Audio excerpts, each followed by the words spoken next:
نصبح لكم مشاهدينا من جديد وبنبدا اولى فقراتنا لهذا اليوم بالفقره الطبيه. زي ما حكيت في بدايه افتتاحي بنحاول نقدم المعلومه الصحيحه والصحيه من قبل المختصين ويمكن اكثر المشاكل اللي بيعانوا منها المواطنين. مشكله الشخير والاختناق الليلي هاي المشكله يمكن المزعجه للشخص نفسه وايضا للي يمكن نايم حواليه او جنبه. رح نحكي عنها بشكل طبي، شو هي يعني وليه بتصير مع بعض من الناس، وهل هنالك إلها حل؟ لأنها أي مشكلة إحنا بنعرف إنها حتى بتأثر على يعني نشاط الشخص بشكل عام، لأنه النوم أكيد بيكون غير مريح. فاسمحوا لي أرحب بضيفي الكريم الدكتور عبد ربه قبيلات، وهو استشاري في الأنف والأذن والحنجرة من مستشفى الأمير حمزة. أهلا وسهلا فيك دكتور. أهلا وسهلا صباح فيك. الخير. صباح الخير، يسعد صباحك وصباح المشاهدين. أهلا وسهلا. أهلا وسهلا فيك. شكرا. أنا يمكن كنا نحكي برا الكاميرا كمان عملت في الخدمات الطبية الملكية. أنا متقاعد من الخدمات الطبية، متقاعد كنت في الخدمات الطبية 20 سنة وكملت ما شاء الله عليك. الله يعطيك العافية. دكتور، يمكن احنا بنعرف انه مشكلة الشخير والاختناق الليلي مشكلتين مترابطات طبيا مع بعض. بس خلينا ناخذ نبذة يعني شوية عنهم، فكرة كما تخلى حوارنا. زي ما تفضلتي، الشخير والاختناق الليلي يعني زي جزئين لمعادلة لنفس المعادلة، فهم مرتبطين مع بعض بشكل واضح. الشخير عبارة عن، يعني لو بدنا نعرفه بشكل مبسط للمشاهدين، هو عبارة عن صوت مزعج أو صوت إزعاجي خلال النوم، وفي أحيان قليلة يكون خلال حتى الصحيان. يعني كثير بحياتنا نشوف وإحنا قاعدين في شغلنا في دوامنا، نشوف في ناس ممكن يشخر بين فترة وفترة وهو قاعد، بس بشكل رئيسي هي خلال النوم. الاختناق الليلي يعني اختناق الليلي هي يعني شغلة متقدمة أو مرحلة متقدمة من هاي الموضوع. قد تكون نفس الأسباب، أسباب الشخير نفسها ممكن تكون أسباب الاختناق الليلي، ولكن تكون شدة الحالة المرضية أكثر بكثير. فهو عبارة عن توقف للتنفس، يتوقف التنفس خلال النوم، فيكون شيء مفزع للإنسان، للناس اللي حواليه حتى مش للإنسان زي ما تفضلتي. فهي مزعجة للمريض من ناحية مرضية، ومن ناحية اجتماعية قد تكون مزعجة للناس اللي حوالين المريض. أكيد. إذن لما تتطور مشكلة الشخير بتوصل لمرحلة الاختناق الليلي. يعني خلينا نكون واضحين أكثر، يعني إنه هي مش مرحلة تطور، هي عبارة عن شدة السبب المرض.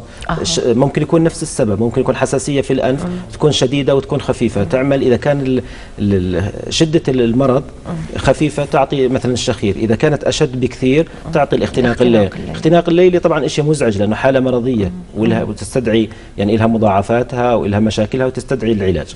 نعم. طيب أنا رح أركز أكثر على الاختناق الليلي، بس مشكلة الشخير ليه بتصير عند الناس؟ هلا يعني إذا جينا نبحث بموضوع الشخير زي ما حكينا، هو عبارة عن يعني صوت مزعج خلال النوم.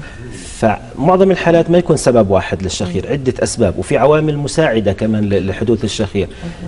فالشخير يعني يسموه مالتي ليفلز ديس اوردر، يعني عنده عدة أسباب. فالشخير هو عبارة عن صوت مزعج، قد يكون السبب في الأنف، قد يكون في الحلق، قد يكون في الحنجرة، يعني على الأغلب يكون في الجهاز التنفسي العلوي. نعم.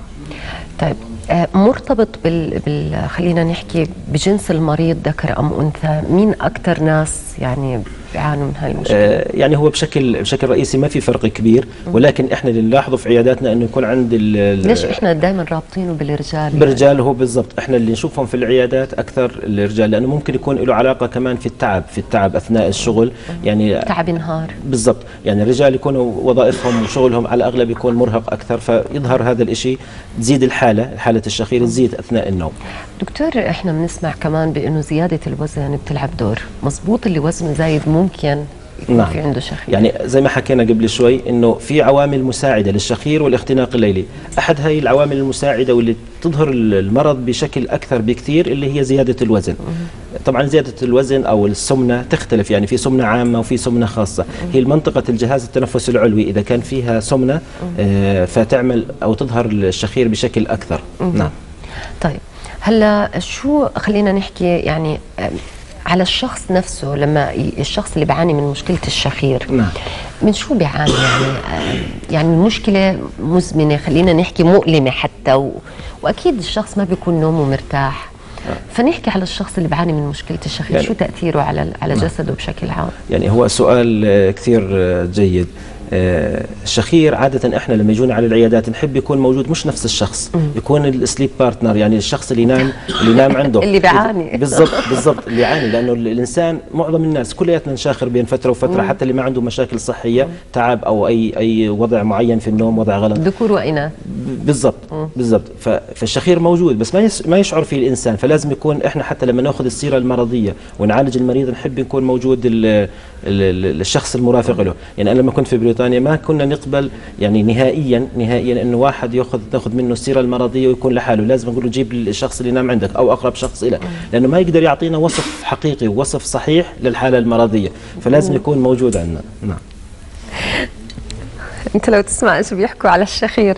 طيب دكتور، ادخل على مشكله الاختناق الليلي. نعم. كيف الاعراض بتصير عند الشخص نفسه؟ يعني الاختناق الليلي مسألة مزعجة جدا للأطفال وللكبار، تكون موجودة عند الأطفال وموجودة عند الناس البالغين.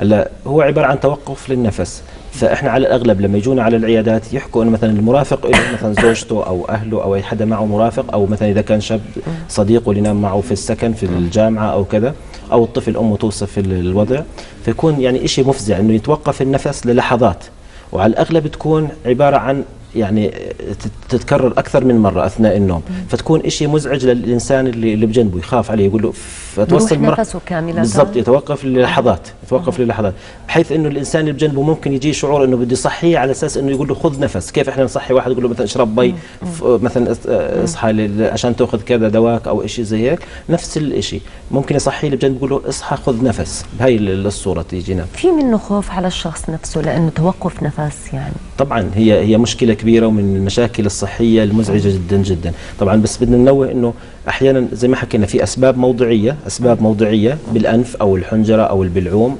وفي اسباب عامه زي ما تفضلتي انت اللي هي مثلا السمنه او الوزن الزائد، التدخين، المشروب، التدخين، بعض الامراض مثل امراض السكري، امراض الغده الدرقيه، خاصه نقص افرازات الهرمونات الغده الدرقيه تعمل هاي المشاكل. ففي عوامل مساعده، عشان هيك احنا لما يجينا المريض نقول له اول شيء قبل ما نتدخل باي اجراء نقول له نزل وزنك، لان الوزن يظهر هاي المشكله او المرض بشكل اوضح بكثير كثير. نعم. طيب هاي مشكله الاختناق الليلي يعني، ولما الشخص يكون نايم ويروح نفسه، يعني شغله حتى مفزعه على الشخص اللي جنبه، يعني بخاف عليه انه احيانا نفكر انه بروح نفسه بده يموت. بالضبط. يعني ممكن تؤدي الى مضاعفات اكبر. طبعا هي يعني الشخير زي ما قلنا تاثيرها الانسان كحاله مرضيه قليل، تعتبر يعني تاثير اجتماعي سلبي على الناس اللي حواليه، ولكن هذا بالنسبه للشخير، ولكن الاختناق الليلي مشكله طبيه بحته، لها مضاعفاتها زي ما تفضلتي. فهلا الانسان اللي يعاني من الاختناق الليلي خاصه اذا طالت الفتره ممكن يعاني من امراض لها تاثير على عضله القلب، لها تاثير على كل خلايا الجسم، ومش بس كمان تاثيرات عضويه، ممكن كمان تأثيرات نفسية غير مباشرة. كيف؟ يعني الإنسان زي ما تفضلت بالمقدمة يكون نايم 8 ساعات بس فعليا هو نايم 3 ساعات، فيروح على الدوام الصبح يكون تعبان، مزاجه يتغير، قد تؤدي في حالات إلى الاكتئاب إذا كانت حالة شديدة. نعم، لأنه يكون إنسان يعني ما عماله يأخذ أكسجين بشكل واضح، بشكل كويس. الآن كتدخلات طبية في إيش بتبلشوا؟ كيف مشكلتها؟ هلا اكيد يعني كاي مشكله طبيه ابتداء نقيم الحاله المرضيه. طبعا حتى الشخير احيانا نحتاج نعالجه لانه زي ما تفضلنا مشكله اجتماعيه ولها تاثيراتها السلبيه على الحياه الاجتماعيه، حتى في بعض الدول توصل انه الزوجه تطلب مثلا الطلاق. شوف يعني احنا مجتمعنا الحمد لله ما وصلناش لهالمرحله هاي، ولكن انها مشكله يعني اجتماعيه لها تاثيراتها السلبيه بشكل واضح. بعد تقييم المريض في علاجات تحفظيه بدون تدخلات جراحيه، وفي علاجات يعني مرحله العلاج قد يعني نحتاج انه نعمل تدخلات جراحيه. ممكن طبعا. الجراحيه ليه؟ هلا يعني ابتداء ممكن الانسان يحتاج شيء يوصل له اكسجين بشكل واضح، فيستخدموا جهاز اسمه سي باب، يعني زي جهاز التنفس الاصطناعي، دائما يكون موجود مع الانسان. فاذا كان عمره 30 سنه 35 سنه مزعجه، اذا يسافر بده ياخذه معه على اي مكان، فهي مشاكل يعني تؤدي الى مشاكل مزعجه. هلا التدخلات الجراحيه بالنسبه للعمر هذا احسن. التدخلات الجراحيه تعتمد على وين سبب الشخير او السبب الاقوى للشخير، فنعمل تدخلات جراحيه زي شد سقف الحلق او في عمليات في الانف او شيء زي هيك. يعني في علاج تحفظي من ضمنه الجهاز السيباب، جهاز تنفس اصطناعي. طبعا مزعج هذا، يعني كل انسان بده ياخذه معه، بده يسافر، بده يروح على مدينه ثانيه، بده يسوق سياره، بده يروح رحله طويله. ولكن التداخلات الجراحيه تعتبر افضل في معظم الحالات. امتى بتلجؤوا لها؟ يعني انا بعتبرها الخيار الاخير. زي ما حكينا على حسب شدة الاختناق الليلي. هلا الاختناق الليلي لأنه مش كل واحد مثلا بالزبط. عنده شخير واختناق ليلي بالزبط. يفكر انه يعمل عملية. بالضبط. هلا في عندنا احنا عشان نقيم شدة الحالة في شغلة نسميها او مختبر نسميه مختبر النوم او سليب لاب. هذا الانسان ينام فيه ليله في مراقبات. موجود في الامير حمزه؟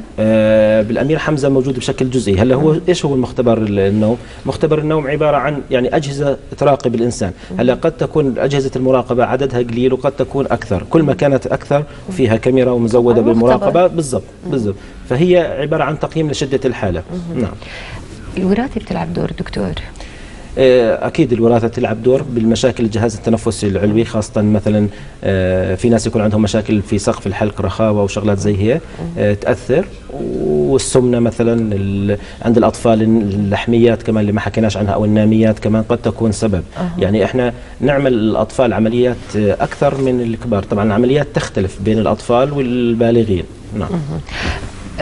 تضخم اللوز، في سؤال واصل للجاليري انه تضخم اللوز عند الاطفال ممكن انها تؤدي الى مشكله الشخير والاختناق الليلي. نعم، يعني اي طبيب انف اذن وحنجره بعيادته يشوف بشكل يعني شبه يومي حالات اختناق ليلي من ناتجه عن تضخم اللوزتين والناميات.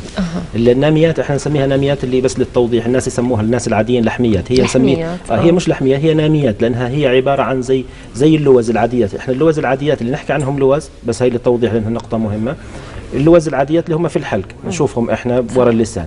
هلا في لوز او نسميهم الناميات اللي هم يجوا خلف الانف، وهدول يكونوا سبب اكثر في الاختناق الليلي من اللوز، بس احيانا يكون السبب تضخم في اللوزتين مع تضخم في الناميات. وزي هيك بتشيلوها للاطفال؟ طبعا تكون لانها لها تاثيراتها سلبيه على عضله القلب، على نوم الطفل، حتى في صفه خاصه تكون للطفل دائما يكون نايم على وجهه مش نايم على ظهره، يتقلب كثير يعني في نومه ما يكون مرتاح. الصبحيه يلاحظوا وجود ماده زي اللعاب على الفم، نفس من تمه. طبعا بالضبط، فيصير جفاف كمان. نعم.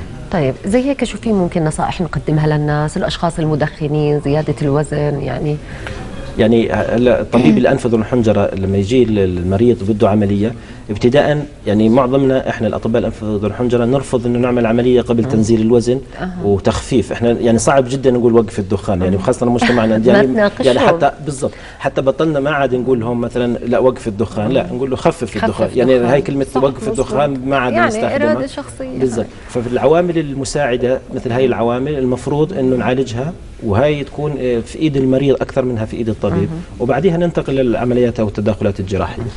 انا بدي اشكرك دكتور عبد رب قبيلات، استشاري الانف والاذن والحنجره من مستشفى الامير حمزه. تحياتنا لتواجدك في هذا الصباح الباكر، اهلا وسهلا فيك مره ثانيه. شكرا لك، شكرا كثير على الاستضافه وللفريق. اهلا وسهلا.